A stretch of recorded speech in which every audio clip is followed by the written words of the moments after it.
आज हम लोग मोशन इन स्ट्रेट लाइन को समझते हैं कि मोशन इन स्ट्रेट लाइन क्या होता है। हम लोग बचपन से पढ़ते आ रहे हैं कि मोशन इन स्ट्रेट लाइन क्या होता है। इसको हम लोग रेक्टिलिनियर मोशन भी बोलते हैं। मोशन इन स्ट्रेट लाइन को हम लोग रेक्टिलिनियर मोशन भी बोलते हैं। कोई भी प्लेन सरफेस से, कोऑर्डिनेट सरफेस है, ऐसे कोई भी एक, जैसे ये y हो गया एक्सिस, ये x एक्सिस, ये z एक्सिस, कोई भी कोऑर्डिनेट प्लेन में जो तीनों एक्सिस होता है, ये जो तीन एक्सिस है, जिसमें ये तुम्हारा क्या है, वो ओरिजिन है, जिसको कि हम लोग रेफरेंस पॉइंट के तौर पर लेते हैं। रेफरेंस पॉइंट को हम लोग, ओरिजिन को ही हम लोग रेफरेंस पॉइंट लेते हैं, जिसमें ये सारे जो कोऑर्डिनेट्स हैं x y z, ये बताते हैं कि ऑब्जेक्ट किस पोजीशन पे है, किस प्लेस पे है। वो सारे चीज के बारे में कौन डिस्क्राइब करता है? जो कोऑर्डिनेट्स है x y और z, ये तीन कोऑर्डिनेट्स। बात समझ में? इसके बाद सिंपल हम लोग को जानना है, इसके बाद डिस्टेंस क्या होता है, डिस्प्लेसमेंट क्या होता है, पता है? हम हमेशा सेमी सर्कल की मदद से ना डिस्टेंस डिस्प्लेसमेंट को समझते हैं। अब मान लो ये पॉइंट है A, ये पॉइंट है B और ये पॉइंट है C। ठीक, एक आदमी है, हम ही को मान लो, हम ही हैं यहाँ पे, ये खड़े हैं, है ना, आपके साथ हम खड़े हैं। हमको जो है A से B तक जाना है, A से B तक जाना है। हमारे मन में है कि हमको A से B तक जाना है। कैसे? मेरे मन में तो हम जो है A से चलना है। A से B तक जाने के लिए मेरा दो रास्ता है, या तो हम A से B तक डायरेक्ट चले जाए, रास्ता 1 से A से B डायरेक्ट चले जाए, या रास्ता 2 वाया C है, वाया C है। तो यहाँ पे हम लोग रास्ता 2 क्या है कि वाया C जाए, रास्ता 1 क्या है मेरे पास कि वाया B जाए। तो यहाँ पे ये जो AB है, जिसको कि हम लोग रास्ता 1 बोल रहे हैं, ये मेरा यहाँ पे डिस्प्लेसमेंट है। अब कैसे है ये देखो, बताते हैं। और AB वाया C यानी R2 मेरा डिस्टेंस है। कैसे है बताते हैं। डिस्प्लेसमेंट क्या होता है कि जो शॉर्टेस्ट पाथ होता है from initial position to final position, the shortest path between the initial and final position is known as displacement. तो A से B का शॉर्टेस्ट पाथ क्या है? रास्ता 1। A से B तक का ओरिजिनल पाथ मेरा है A वाया C, रास्ता 2। डिस्टेंस जो होगा, डिस्टेंस वो तुम्हारा हमेशा कुछ यूनिट में होगा। जैसे A से C तक का मान लो डिस्टेंस है मेरा, C जो है वो मिड पॉइंट है, तो A से C तक का डिस्टेंस जो है मान लो x है, तो B से C तक का भी डिस्टेंस मेरा क्या हो जाएगा? x, क्योंकि C मिड पॉइंट। तो जितना डिस्टेंस ये होगा उतना ही डिस्टेंस वो भी होगा, B से C तक, C से B तक का। तो डिस्टेंस A से C, C से B, यानी जिसमें कुछ टाइम लगे, जिसमें कुछ टाइम लगे और कुछ स्पीड हो, वो हम लोग का डिस्टेंस क्या होता है? Speed into time. तो जिसमें हम लोग को कुछ टाइम लगे और स्पीड हो, यानी स्पीड और टाइम के प्रोडक्ट को सिंपल हम लोग डिस्टेंस बोल सकते हैं। A से जाके B तक, यानी लॉन्गेस्ट पाथ हुआ A से B तक वाया C, लॉन्गेस्ट पाथ हुआ जिसमें हम लोग को कुछ डिस्टेंस कवर करना पड़ा। पहले A से C जाना पड़ा, फिर C से B जाना पड़ा, तो वो तुम्हारा डिस्टेंस हुआ। लेकिन शॉर्टेस्ट पाथ में A से सीधे B चले गए रास्ता 1 से, तो वो तुम्हारा डिस्प्लेसमेंट हुआ। डिस्प्लेसमेंट क्या होता है? डिस्टेंस को D से दिखाते हैं, डिस्प्लेसमेंट को D डैश से। तो ये होता है वेलोसिटी इनटू टाइम। डिस्प्लेसमेंट में वेलोसिटी आ जाता है, डिस्टेंस में स्पीड आता है। स्पीड और वेलोसिटी अब क्या होता है यहाँ पे आप बताते हैं। एक चीज याद रखना है कि डिस्टेंस जो होता है, डिस्टेंस ये हमेशा मतलब डिस्प्लेसमेंट हमेशा या तो डिस्टेंस से छोटा होगा या उसके बराबर होगा, कभी भी उससे बड़ा नहीं हो सकता है। डिस्प्लेसमेंट 0 हो सकता है, लेकिन डिस्टेंस जीरो नहीं हो सकता। डिस्टेंस ही जीरो हो जाएगा तब तो इनिशियल और फाइनल पोजीशन सेम हो जाएगा। फॉर एग्जांपल सर्कल में भी जैसे इनिशियल पोजीशन ये, अब हम लोग को कहने के लिए कि ये एक डिस्टेंस होगा कि यहाँ से चले और गोल घूम के वापस यहीं पहुंचे, यानी यही इनिशियल पोजीशन, यही फाइनल पोजीशन। कहने को तो यहाँ डिस्टेंस है कि हम लोग कुछ डिस्टेंस चले, लेकिन साइंस की भाषा में देयर इज नो डिस्टेंस। क्यों? क्योंकि यहाँ पे इनिशियल पोजीशन और फाइनल पोजीशन सेम पॉइंट पे है, डिस्प्लेसमेंट एकदम जीरो, डिस्टेंस जो है वो जीरो है इन टर्म्स ऑफ साइंस। बात समझ में? उसके बाद अब एवरेज स्पीड और एवरेज वेलोसिटी क्या होता है ये भी बता देते हैं। एवरेज स्पीड और एवरेज वेलोसिटी को बता देते हैं, उसके बाद uniform motion, non uniform motion को भी समझाएंगे।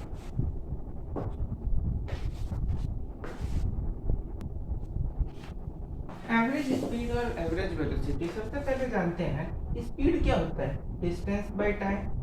डिस्टेंस बाय टाइम को हम लोग क्या बोलते हैं, स्पीड बोलते हैं। तो एवरेज स्पीड क्या हो जाएगा, एवरेज स्पीड हो जाएगा टोटल डिस्टेंस बाय, डिस्टेंस को ना डी से रिप्रेजेंट कर रहे हैं और डिस्प्लेसमेंट को डी डैश से, ताकि आसानी हो। तो total distance by total time taken, ये तुम्हारा एवरेज स्पीड हो गया। उसी तरह से एवरेज वेलोसिटी क्या होता है, तो वेलोसिटी के लिए हम लोग टर्म क्या यूज करते हैं, डिस्प्लेसमेंट। तो velocity is equal to displacement by time taken. तो एवरेज वेलोसिटी मेरा क्या हो जाएगा, एवरेज वेलोसिटी टोटल डिस्प्लेसमेंट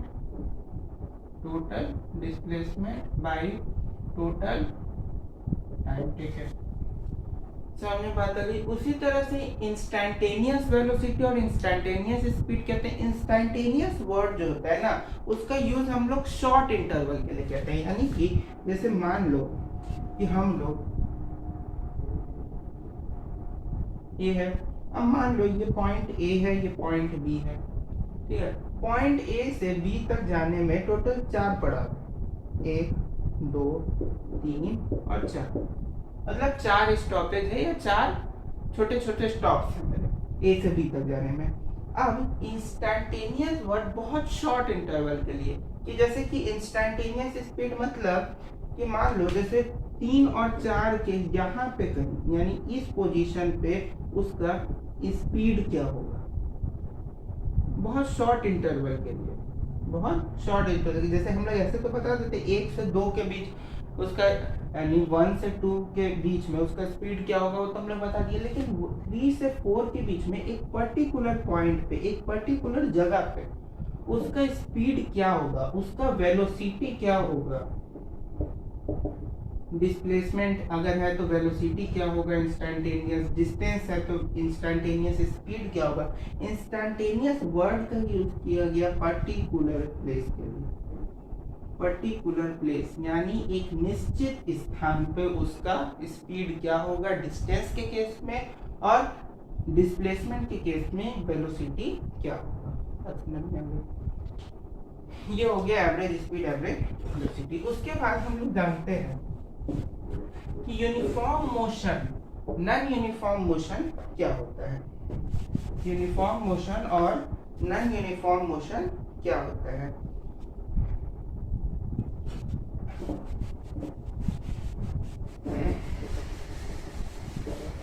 उसको जानने से पहले एक चीज और छोटा सा बता देते हैं कि जैसे एवरेज स्पीड में हम लोग क्या करें, total distance by total time taken. उसी तरह से इंस्टैंटेनियस वेलोसिटी में, इंस्टैंटेनियस वेलोसिटी को हम लोग डेल्टा वी से भी रिप्रेजेंट करते हैं, जिसका मतलब होता है डेल्टा वी का delta D dash by delta t, जिसका मतलब D dash 2 minus D dash 1 by T2 minus T1, जिसमें डेल्टा वी में इंस्टैंटेनियस है तो शॉर्ट इंटरवल के लिए हम लोग डिफरेंशिएशन का यूज करते हैं। तो डेल्टा वी में वहीं हम लोग लिमिट लगा देंगे, लिमिट जिसका limit t tends to 0 delta d dash by delta t is equal to हो जाएगा d times d dash by dt। ये तुम्हारा हो गया किसका formula, delta v is equal to d dash by dt। ये हो गया तुम्हारा इंस्टेंटेनियस वेलोसिटी का। बात समझ में आ गई।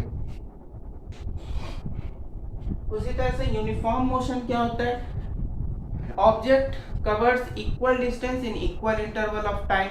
इक्वल डिस्टेंस को इक्वल इंटरवल ऑफ टाइम में कवर करे तो uniform motion. Non uniform motion equal distance in unequal interval of time या unequal distance in equal interval of time में कवर करे तो वो तुम्हारा नॉन यूनिफॉर्म मोशन होता है। यानी कि जैसे मान लो दो पॉइंट है ए और बी, एक वो गाड़ी है, एक कार है,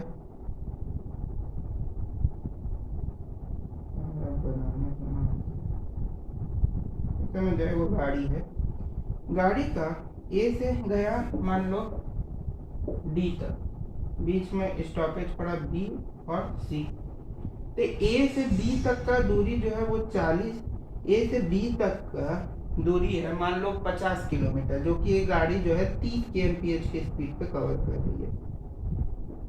ठीक है, मान लो ए से बी तक का दूरी कवर करने में गाड़ी 30 किलोमीटर पर आवर की स्पीड से जा रही है, बी से सी तक जाने में भी 30 की स्पीड से जा रही है, सी से डी में भी 30 के स्पीड से जा रही है। तो यहाँ पे गाड़ी जो है वो यूनिफॉर्म मोशन से चल रही है, जिसमें तुम्हारा एक्सेलरेशन क्या है, 0 है। यूनिफॉर्म मोशन यानी कि यहाँ पे भी 30, यहाँ पे भी 30, वहाँ पे भी 30, कहीं भी ना ही गाड़ी एक्सेलरेट कर यानी 30 से ऊपर जा रही है, ना ही 30 के नीचे आ रही है। डी एक्सेलरेट भी नहीं कर रही, रिटार्डेशन भी नहीं हो रहा है, एक्सेलरेशन भी नहीं हो रहा है, यानी एक्सेलरेशन तो 0 रहेगा और गाड़ी यूनिफॉर्म स्पीड से हर स्टॉप को कवर करते हुए फाइनल पोजीशन पे जा रही है। तो ये तुम्हारा यूनिफॉर्म मोशन हुआ, जिसमें गाड़ी का जो स्पीड है वो कांस्टेंट रहता है। नॉन यूनिफॉर्म में क्या होता है, जैसे ए से बी तक में हो सकता हो गाड़ी 30 के स्पीड से जा रही हो, बी से सी में हो सकता हो 40 पे चली जाए, सी से डी में हो सकता हो 50 पे चली जाए। तो ये इस केस में एक्सेलरेशन जो है वो कांस्टेंट नहीं रहता है, क्योंकि यहाँ पे एक्सेलरेशन 10 मीटर पर सेकेंड से स्क्वायर से इंक्रीज कर लिया, यहाँ पे भी 10 मीटर पर सेकेंड के स्क्वायर से इंक्रीज कर लिया। तो यहाँ पे एक्सेलरेशन कांस्टेंट नहीं है। तो जहाँ पे स्पीड जो है वो कांस्टेंट ना हो तो वो तुम्हारा क्या हो गया, नॉन यूनिफॉर्म मोशन। स्पीड जो होगा वो हमेशा जो है वेलोसिटी के मैग्नीट्यूड से ग्रेटर होगा। वेलोसिटी के मैग्नीट्यूड से स्पीड हमेशा क्या होगा, ग्रेटर होगा। स्ट्रेट लाइन मोशन में सेम डायरेक्शन में जो डिस्प्लेसमेंट का मैग्नीट्यूड होगा वो डिस्टेंस के मैग्नीट्यूड के बराबर होगा। अगर कोई ऑब्जेक्ट है जो कि स्ट्रेट लाइन में सेम डायरेक्शन में स्ट्रेट लाइन मोशन कवर कर रहा है तो उसका जो डिस्प्लेसमेंट का मैग्नीट्यूड होगा वो हमेशा डिस्टेंस के मैग्नीट्यूड के बराबर होगा। बात समझ में आ गई।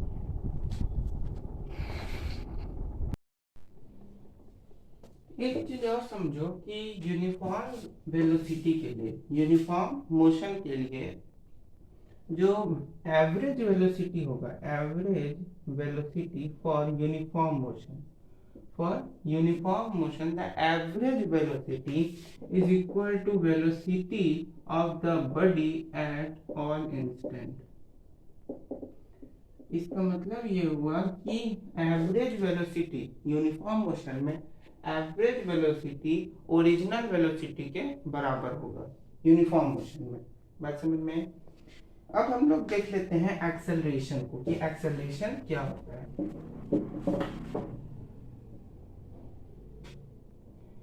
एक्सेलरेशन,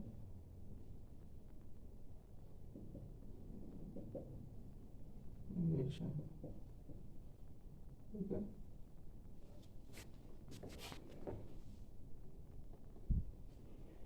एक्सेलरेशन क्या होता है समझो, change in velocity with respect to time, change in velocity, delta v मतलब वेलोसिटी में change, change in velocity with respect to time, with respect to time. यानी एक्सेलरेशन जो होता है, एक्सेलरेशन वो होता है delta v by delta t, जिसका मतलब होता है v2 minus v1 by t2 minus t1।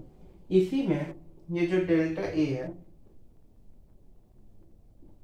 Delta a is equal to delta v by delta t है। इसी में हम लोग अगर लिमिट लगा देते हैं तो लिमिट लगाने से क्या हो जाएगा, delta a is equal to limit लगा दिए, लिमिट लगा दिए जिसमें टाइम का जो वैल्यू है वो जीरो तक होगा, मतलब जीरो जहां से शुरू होगा टाइम जीरो तक पूरा, तो उसके बाद ये बन जाता है डी एक्स